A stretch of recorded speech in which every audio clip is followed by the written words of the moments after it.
இப்போது செங்கோட்டையின் அரசியலுக்கு வந்ததுக்கு அடிப்படையாக நீங்கள் 77க்கு போனோம்னா சாதாரண திமுகவில் ஒரு கிளை செயலாளர், குள்ளம்பாளையம் ஊராட்சி தலைவர் 71 திமுக அண்ணா திமுக ஒன்றா இருந்ததில்ல அப்போது.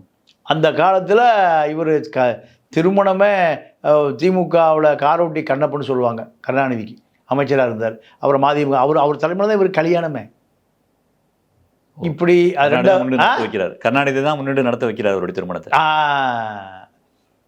ரெண்டாவது நீங்கள் என்னென்னு கேட்டிங்கன்னா, உடைந்த பிறகு ஜிஎன் வேலுமணின்னு ஒரு பெரிய பட தயாரிப்பாளர், எம்ஜிஆர் வச்சு மாட்டுக்கார வேலை தான் படம் எடுத்தவர், சரவணா பிக்சர்ஸ். அவர் கோபி, அவரை போய் பார்த்து அவர் மூலம் எம்ஜிஆருக்கு அறிமுகமானவர். நீ எம்ஜிஆர் கட்சி வெற்றி பெற்றுவிடக்கூடாது என்பதற்கு நீங்கள் யாருக்கு இது உபயோகமாக இருக்கும்? திமுகவுக்கு உபயோகமாக இருக்கும்.